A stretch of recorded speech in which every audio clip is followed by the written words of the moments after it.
Hello yogis, I'm Liz. I would love to do a quick tutorial on inversions.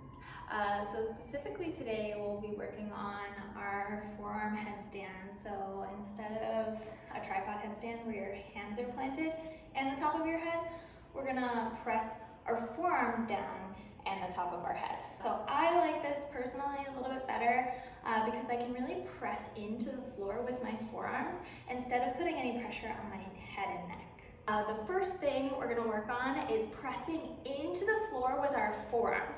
So we really want to feel, if I was upside down, my shoulders are pressing up towards my ears. I want to send my forearms up in one long plane. Let's say I start to fall one direction, I can press more into my elbows or to my hands for stability.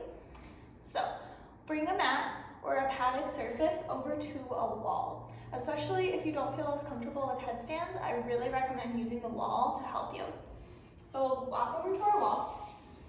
The first thing, pressing our forearms into the floor, right? The second thing is we're gonna make a perfect triangle position with the top of our head and our elbows.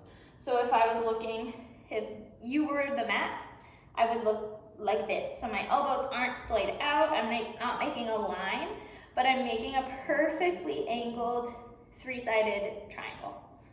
Then the last thing that we're gonna focus on is pulling up with our abdominals. That's the most important part. Sometimes you see people in inversions in this banana shape where their abdominals are really nice and splayed. So we don't want to be there. We want to work on pulling our belly up and in, knitting our ribs and our hip bones together, and lengthening through our lower spine.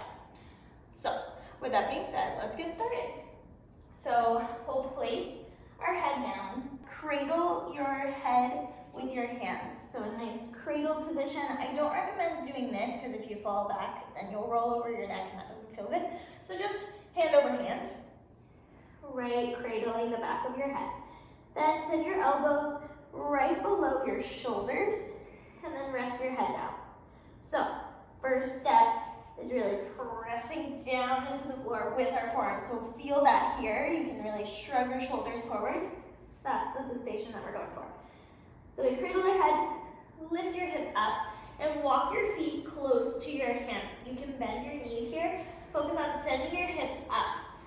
So we'll also press down into the floor. I can lift my head off the mat with my forearms because I'm pressing so far into the ground.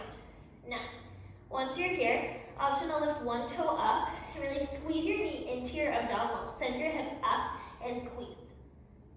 And then you can try the other leg. Squeeze your knee in, send your hips up, pull your belly up and in. And if you feel good with that, maybe bring both toes up. Squeeze, squeeze, squeeze. You can focus on just this. So our hips are sending up towards the ceiling and our knees are squeezing in. Now, if you feel good with this, you can lengthen through your toe up towards the ceiling. Continue to squeeze your knee into your chest. Lengthen through your lower spine, pull up with your abdominals. And then if you feel good with that, with the other leg, really squeeze your knee up and in.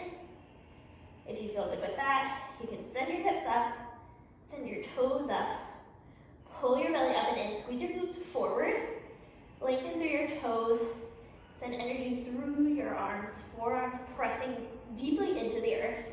Reach your toes up towards the ceiling, try to lift your hips. So once you feel comfortable with that, you can practice any variation of that, maybe even just shifting your weight into your forearms. That is a really great way to start becoming more comfortable with our inversions. It definitely takes time, and as you work on your journey with headstands or inversions in general, you'll start to slowly feel as if it's more of a meditated sensation versus a really strenuous sensation, but that'll come more naturally through time. So if you have any questions or feedback, or you'd like to work on this together through Zoom, maybe, just let me know, either comment on the video or send me a direct message. Thank you guys so much. Namaste.